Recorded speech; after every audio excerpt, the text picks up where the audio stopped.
Hi everybody, in this video we're going to look at creating the monster in Blender. Okay, so the first thing we'll do, orbit your scene so that the red axis is facing you. I'm going to delete the cube and I'm going to create with Shift A UV sphere. Don't touch it, don't move it, because right away we're going to click the drop-up menu.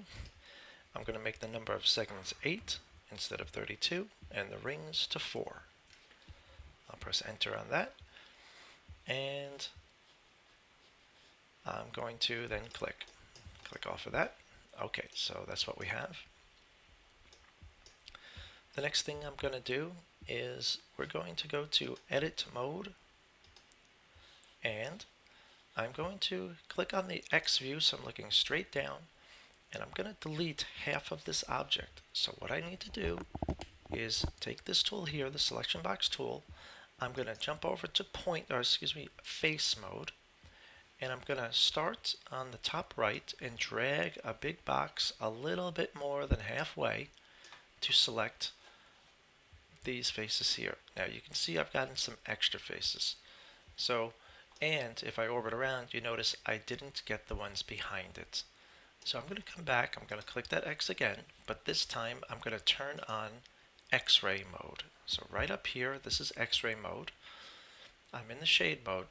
I'm in X-ray mode, so I can see through it now, but what will also happen is I will be able to select through to the other side. I'm going to try this again, but this time, instead of selecting a little bit more than half, I'm just going to come over to this much right here, right before the halfway point, and drop it, and as you can see, I've selected half of the object. I'm going to press delete. It's going to ask me what I want to delete, and I'm deleting the faces. Okay, I'm going to turn off X-ray mode, and you can see I have half the object. I'm going to go back to object mode. I'm going to select the object, and we're going to add a modifier. Right over here is the modifiers tab. We have the wrench. I'm going to click add modifier, and I'm going to go to the word mirror. So let's find that. Right here is mirror. So mirror. It's going to ask me what I want to mirror this over, and I believe it's the Y. So I'm going to turn off the X and turn on the Y. And you can see now I have that. The next thing we're going to do is I'm going to just drop this up here so it's a little bit easier to look at. And I'm going to add another modifier, but this time it's going to be a subdivision surface. So that's under Generate Subdivision Surface. I'm going to tap up the levels viewport to a 2, just like that. Okay. And then I will right click this object and shade smooth. Perfect. I'm going to also tuck this up so it's not in my way. The next thing we'll do, we'll go back to edit mode. So I'll drop that down, and you can see this is very similar to Cinema 4D. So I'm going to get my selection tool here, and I'm going to select this face right here. And I am in face mode, by the way. If you're not, you could be in point mode. Just be sure that you're in face mode. I'm going to select this face right here, and we are going to press E. So E is extrude. You can see I'm extruding it out once, and I'll click, and then I'll press S to scale it a little bit, and then I'm going to press E again to extrude out a second time, and click, and then I'll press S to scale it down just a touch. Alright, the next face we're going to look at is this one underneath here. And I'll just zoom out a bit so I can see that. I'm going to press E to extrude out. I'm going to click and then press S to scale. And I'm going to press E again, click, and press S to scale. I'm going to press E one more time, but this time I'm just going to come out a little bit. I'm going to press S and scale up, so bigger. You can see, I'll show you that. I'm going to press S to scale this bigger. and then E again, and to extrude down just a touch. And you can see I have feet. I'll take this face next, and I'm going to press E to extrude in, and you can see they're kind of overlapping these faces, so I'm going to stay selected on that face and press S to scale it down, to melt that down a touch. Alright, next I'm going to look at the top face here, and I'm going to press, well, what we usually do is cut this in half. I'll show you how to do that. This is too large of a polygon here. I'm going to cut this. So we have a knife tool. I believe it's right here is the knife tool. Similar to Cinema 4D. I'm going to just make sure the face is selected, activate the knife, and I'm going to drag from this edge to this edge. You can see it'll turn red when you're there, and then press enter. There. Now I'm going to get off of the knife tool right away, back to my selection tool. I will click the small one first here, and I'm going to press E to extrude up, click, then S. I'm going to press S to scale that down. I extruded one extra time by mistake, so I'm just going to undo that. S to scale down, and then E, extrude out again. If you want smaller or like kind of them to come out bigger, we can do that next. We can press E just a touch, S to scale big, and then E again to scale up. Alright. I'm going to take the other part of that face, and I'm going to press E and then S to scale that down to almost a point, and then E again like that. You're welcome to try some in the front. You can try some in the back if you'd like. The next step is this front face here. We're just going to press delete and faces. So I'm going to delete that and click faces. That'll open up our mouth. Okay, let's take a quick look at creating the toes if you want. You don't need to do this, but if you'd like to. I have one long face. I want to split this into 3 toes, so I'm going to take the knife tool, and I'm just going to kind of look at it straight on as much as I can here, and I'm going to click this edge and drag to this edge and press enter. Then I'm going to take the knife again. I'm going to click from this here, drag down, and click and press enter. I'm going to get off of the knife tool right away, and now that I have 3 selected, we can't press E. That will work, but you can see that they're staying as one face when they extrude. So I'm going to right click and cancel that. Instead, there are other extrude tools, and let me show you where that is. This is the extrude tool here, and we activate that just by pressing E. However, if we want these to extrude separately, we have an option here called extrude individual, which makes sense. And we have this little yellow handle, and I pull this out, and you can pull it up, and you can see now these faces are extruding separately, which is leaving these toes. Okay, I'm going to finish up the leg. I'm going to just take this face here. I can get off of this extrude tool if I want and come back to the selection tool because I like the quick command best. I'm selected on this face. I'm going to press E to make that come out a little bit, and he's got a little bit more muscular. I could also press S if that looks a little squarish, right? So I'm going to press S and just melt that down so that it looks a little bit smoother. Okay. All right, let's look at the hands now. So what I'm going to do, I'm going to take this hand and I want to make it into 3 fingers. However, it looks very squarish, so I do want to compress that face a bit before we begin. I'm going to just take the scale tool, and it's a little tough, but I'm going to scale a little bit on the red here, and you can see it kind of like rotated a touch. So I'm going to rotate that on the blue here to try to, as best I can, straighten it up so that it'll come out a little bit nicer. Like that. See? I want that to kind of aim straight out as best we can. And what I did was I took the rotate tool and I grabbed in the middle. Sometimes it's difficult to just use the arrows. I could just drag in the middle of the gizmo to kind of rotate the way I want it to be. Okay, I'll just tilt it back a little bit. All right, so that's good enough. This doesn't need to be perfect, just needs to be compressed and rotated a touch. I'm going to get the knife tool and I'm going to cut this face, click, drag across, click, enter, click, drag across, click, enter, and then get off that knife tool. I'm going to go back to my selection tool. I'm going to right away come over to the extrude individual tab, pull up the yellow handle, and you can see I could scale that 2 times if I want to. I did it 2 times. All right, we're going to make the thumb next. So the thumb, I'm going to split this face first. So what I want to do is get my selection tool, select this face here. I'm going to get the knife and right in the middle, let's see, right here, I'm going to click and drag across and press enter to cut it. I'm going to get back to my selection tool. I'm going to take this face here, the one behind, and we're going to extrude that with E, because this is just one face, so I can just use E to extrude.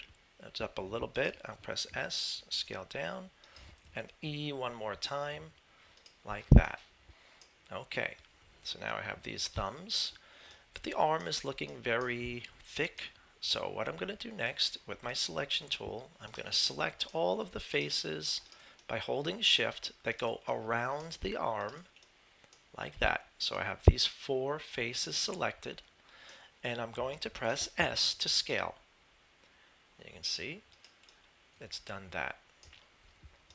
All right, if you think that the thumb is a little bit large, well, guess what? We can select all of the faces around the thumb, including these as well, and the top. So the full thumb here, all of those faces, and I could press S to scale that down. I could also move it if I want. I could just take the move tool here if it's easier. And I'm going to move that thumb a little bit closer. Let's see what happens if I rotated it too. Maybe just a little bit. There. Done. Okay. Looking good.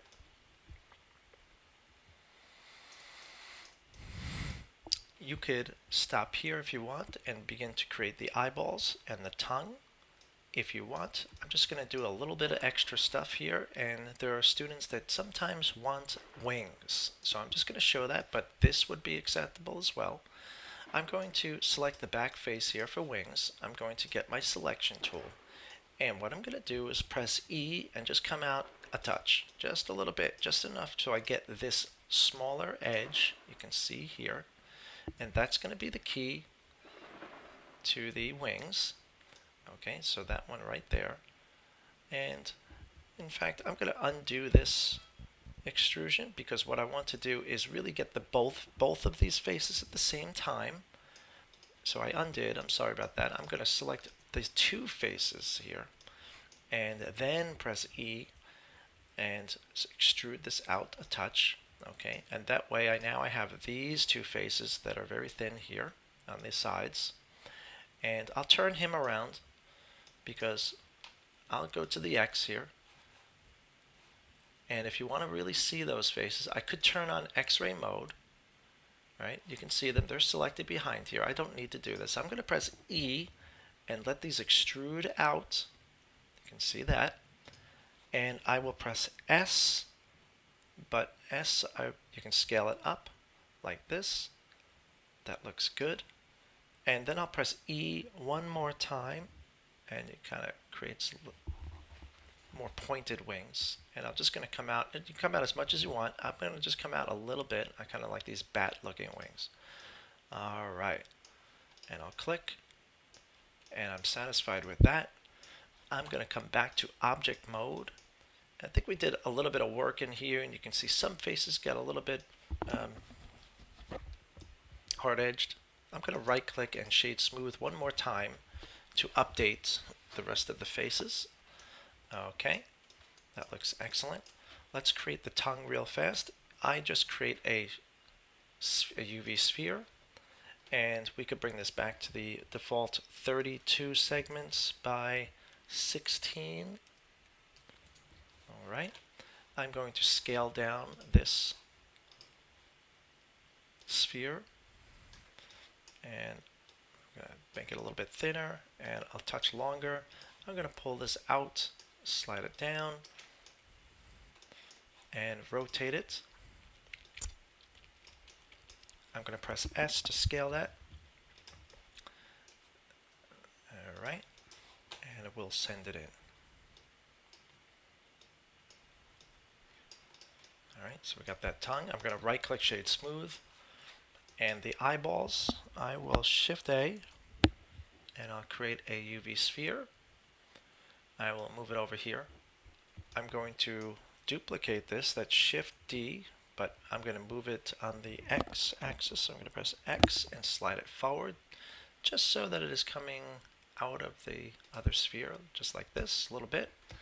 I'm going to scale this, and I will just scale it on the green, and then maybe I'll scale it proportionally with S just to get it down, and I like that.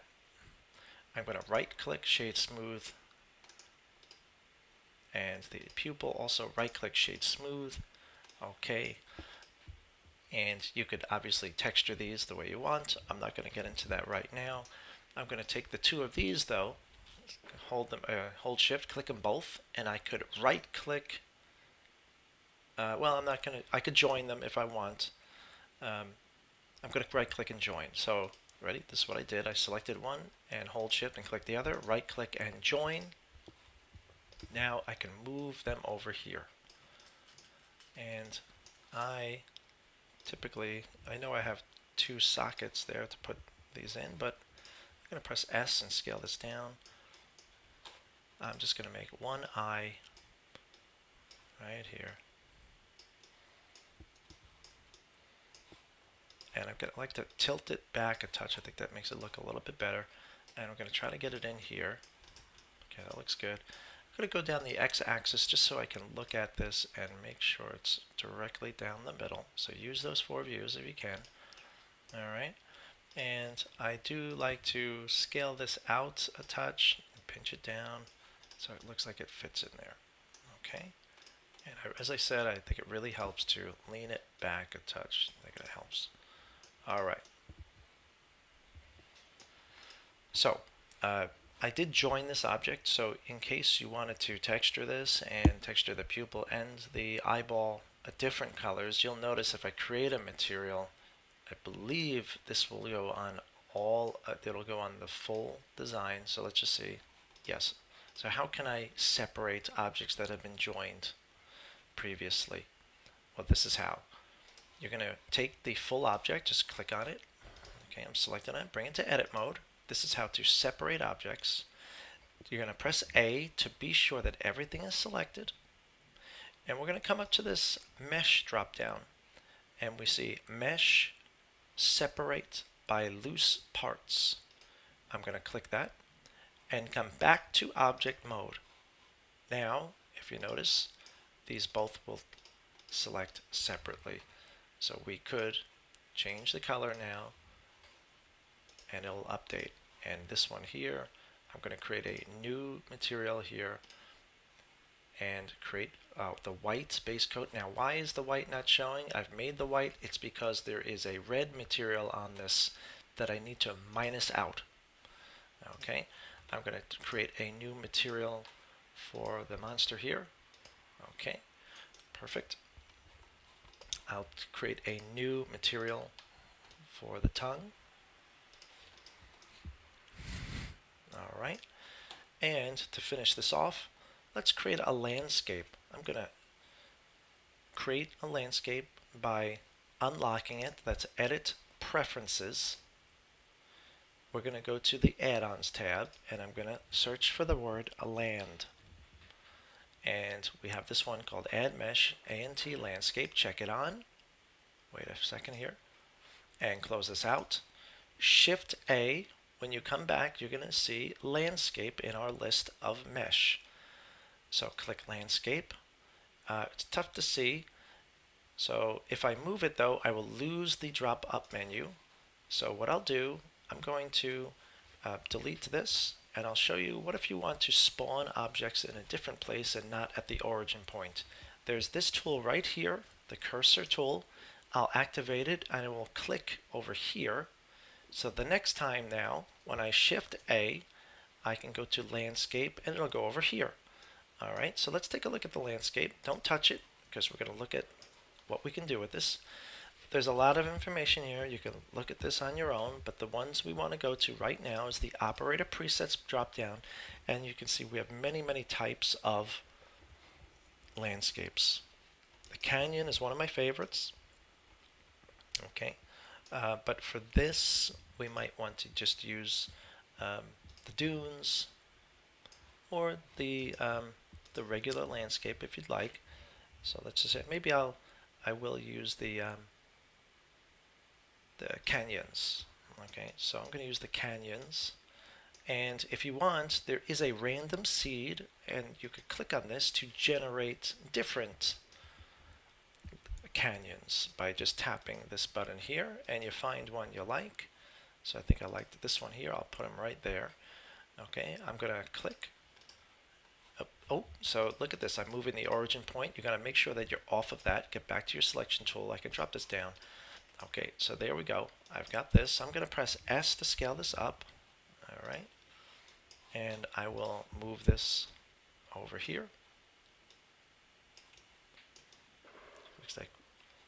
Well, it looks like it went upside down, so I don't know how that happened. I'm going to rotate this around.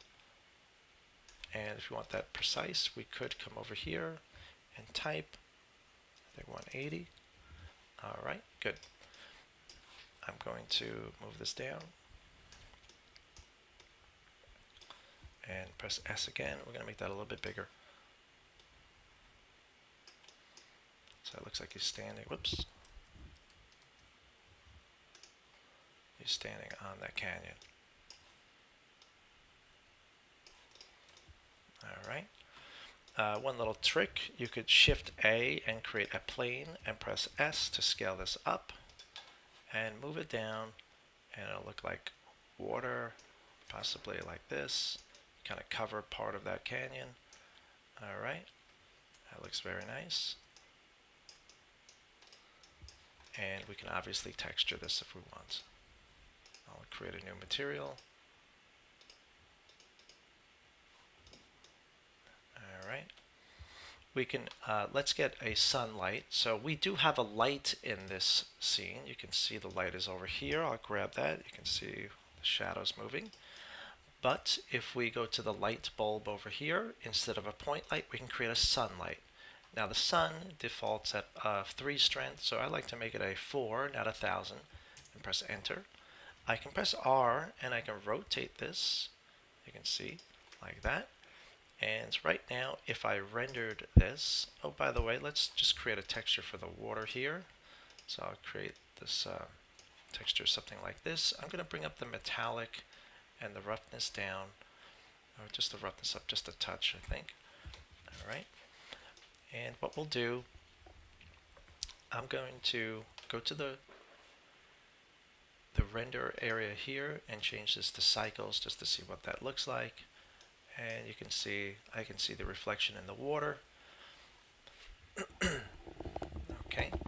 If you would like to render this in class, you can, and you can do it through cycles if you follow my steps here. So the reason they take so long, it has to do with the samples. So we're going to just make sure that the samples on both of these, so the max, by the way, where am I? I'm in the area of render. This is where I change to cycles. I'm going to go to the word, I'm going to change the max samples to, I think, 32. Okay. And this max samples right here says 4096. I'm going to change that to 32. All right. I can click on the denoise button as well. And then when we render, you'll notice that the render is going to render through the camera. Now the camera is someplace else. It is not where I'm looking. The camera's back here. So we want to move the camera to my favorite scene, part of the scene here. So this is my composition. I want to move the camera here. It is going to be, it's on the Mac, it's on the PC, it's going to be Control Alt 0 on the number pad. Control Alt 0. Okay, Control Alt 0. And you can see this happens. If you feel like it's still not in the right spot, you can right away press the letter N and go to View and then Camera to View, it's called. Check that box. When you do that, this red box appears. You know now that you are the active camera. Okay, so if you are not in the camera, you could click on this camera here. This will get you out of the camera. You can see now. I can see the camera over here, but if I click this camera, I can go right back in it. And now, there you go. I'm going to move this around, and I'm going to get to my favorite view of this scene, and I'm going to render. And that's up here, render, render image. And we have to wait for 32 samples to finish right up here, and that's a lot quicker than waiting for 4,000. It's done. I'm going to go to Image, Save As, and I can save this where I want. Well, that's it for the monster. Good luck, and give it a try.